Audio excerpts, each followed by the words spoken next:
किशन गौतम जी, दयाराम पाल जी, शिवराज पाल जी, इस कार्यक्रम में उपस्थित हमारे डॉक्टर प्रेम कुमार शर्मा जी, पुत्तीलाल राजू कुशवाहा जी, रमेश कुरील जी पूर्व प्रधान, धनीराम कुशवाहा पूर्व प्रधान, शिवबालक कुशवाहा पूर्व प्रधान, रामकिशन प्रजापति जी, रमेश प्रजापति जी, रघुवीर प्रजापति जी, मास्टर हरिलाल पाल जी, संतोष पाल पूर्व ईडीसी,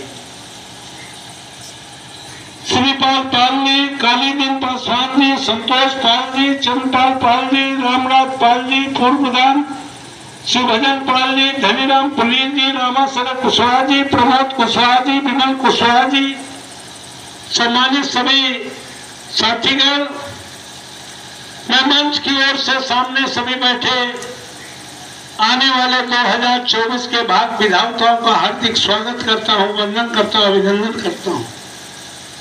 और आज कोई लंबी चौड़ी बात करने का वक्त नहीं है।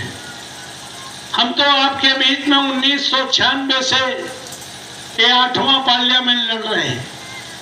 बाकी नेता तो सीजनल राजनीति करते हैं, जब टिकट कभी मिलती है कभी नहीं मिलती है।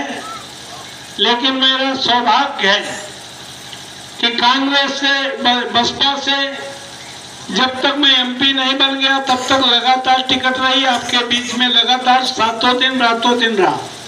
कांग्रेस से लगातार मैं लड़ता रहा। अब समाजवादी पार्टी से ये चुनाव लड़ रहा हूं। तो बाकी नेता तो जब टिकट मिलती है तब मैदान में आते हैं, हम तो सालों से चुनाव लड़ने का काम कर रहे हैं। तो इसलिए आपसे मेरे बारे में कुछ ज्यादा बताने की जरूरत नहीं है। मेरे दरवाजे आम आदमी के लिए 24 घंटे खुले रहते हैं। मेरा मोबाइल 24 घंटे खुला ही नहीं रहता। मेरा मोबाइल कभी मेरी बीवी, मेरा पीए उठाने का काम नहीं करता, मैं स्वयं उठाने का काम करता हूं। कोई एक प्रधान का भी कोई नंबर ले लो और मिला के देख लो, अगर एक काल में उठ जाए तो समझ लेना कि वो वास्तव में प्रधान है। तो इसलिए मैं कहना चाहता हूं, हम लोगों ने काम किया है। आज पार्लियामेंट का जो एमपी होता है, दिक्कत यह है पब्लिक एमपी को नहीं समझती कि एमपी क्या काम करा सकता है। अगर एमपी पहुंच जाए तो अपने गांव की नाली दिखाई, जो प्रधान का काम है वो भी एमपी से बताएगा। अगर इस देश का प्रधानमंत्री भी घुड़वा खेरा में आ जाए तो जो सबसे खराब गली होए और प्रधानमंत्री का देखो भैया प्रधानमंत्री बने रही हो, लेकिन यह गली ठीक करो तो हम प्रधानमंत्री बनना। तुम्हें प्रधानमंत्री से क्या मांगना चाहिए, एमपी से क्या मांगना चाहिए, एमएलए से क्या मांगना चाहिए, ये लोगों को पता नहीं। जो मिल जाए वही तो वही काम बताओ कि यह काम कर दो। एमपी अगर हम जब 25-30 साल से 8 पार्लियामेंट लड़ रहे हैं तब हमें 90% लोग जान पाए। जब हम दिन रात चलते हैं, सातों दिन चलते हैं, तभी 100% गांव में कभी जा नहीं पाए। तो इसलिए मैं कहना चाहता हूं, हमने भारत सरकार में रह के पहली बार मौका मिला तो 2014 में हमने देश प्रदेश के बिजली की समस्या को ध्यान में रखते हुए झगड़ा करके अपने दल में ही श्री प्रकाश जायसवाल से झगड़ा करना पड़ा और पावर प्लांट हमने घाटमपुर में 4000 मेगावाट का लगवाया है।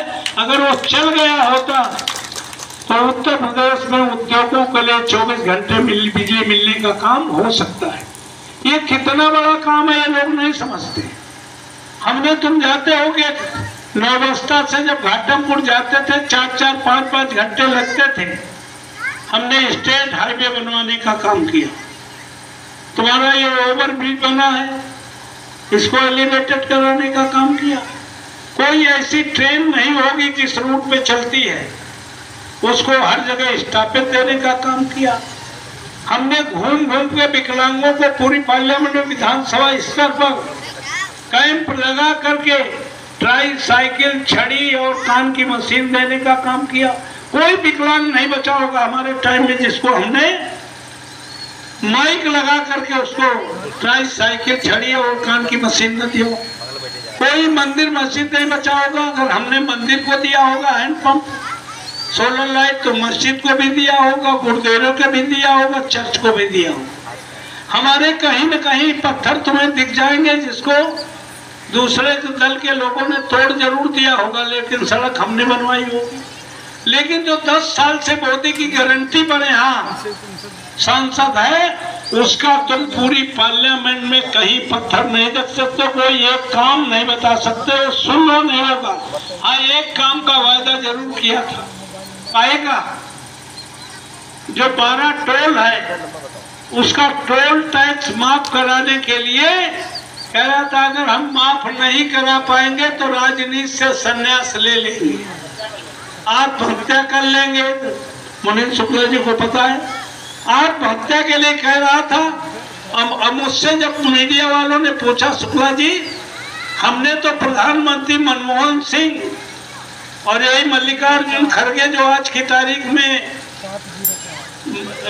राष्ट्रीय अध्यक्ष हैं, इनसे कह के बैठ करके टोल टैक्स को आसपास के गांवों के लिए माफ कराने के लिए जब बात की, पूरी बैठक हुई और ये तय हुआ कि अगर इसको एक जगह माफ करेंगे तो पूरे देश में फिर कोई हाईवे बनने का काम नहीं होगा।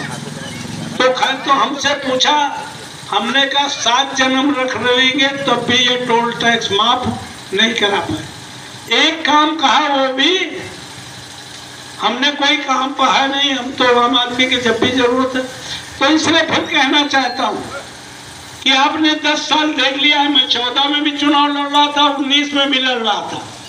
लोगों ने सोचा पाल साहब को 2 बार MP बना लिया, ये बार देख लें, शायद मोदी 15 लाख न सही 5-6 लाख दे दे तो 5 वोट है 25 लाख तो ऐसे आ जाए। पाल साहब का फिर बना ले, 2 करोड़ नौकरियां मिल जाएंगी नौजवानों को।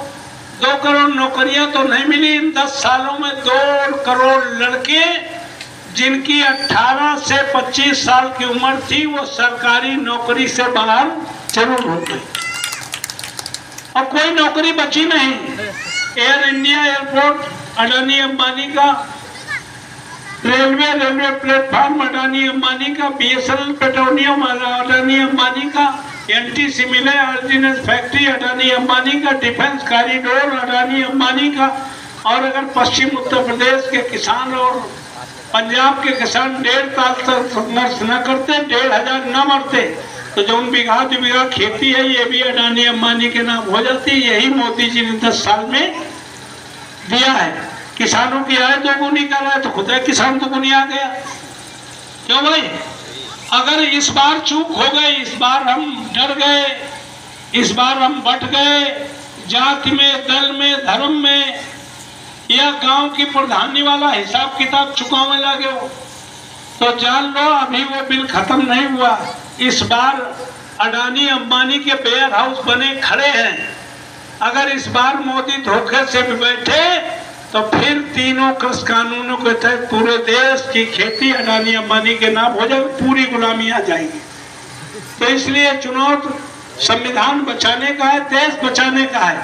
दलित, पिछड़े, माइनॉरिटी के लोग, आदि आबादी और अगड़े समाज के वो लोग जिन्हें संविधान में आस्था है, जिन्हें लोकतंत्र पर विश्वास है, वो पूरे इकट्ठे होकर के इंडिया गठबंधन को वोट करो तो तानाशाह निश्चित तौर पर यहाँ से गद्दी से उतरकर सीधे गुजरात जाने का काम करेगा। और अगर ये सही कह रहे हैं मुनीन्द्र शुक्ला जी, अगर केंद्र में हमने बदल दी तो बाबा जी भी का बुलडोजर भी गोरखपुर से पहले रुकेगा नहीं, बीच में कहीं बुलडोजर दिखाई। तो इसलिए साथियों, ये चुनाव डरने का नहीं है, ये चुनाव बटने का भी नहीं है।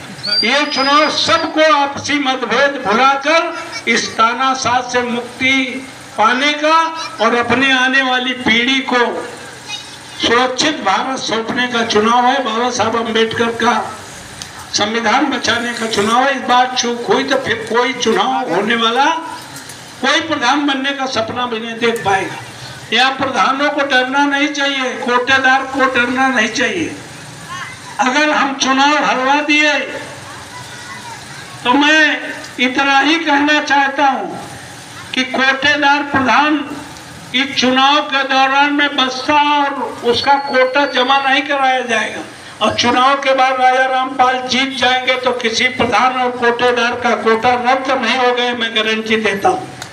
इसलिए सभी से निवेदन है कि आने वाली 13 तारीख तक अपने नाते रिश्तेदार व्यवहारियों को बताइए कि आने वाली 13 तारीख में धूप की परवाह किए बिना 90% वोट इंडिया गठबंधन चुनाव चिन्ह साइकिल में देने का काम कर रहा हो।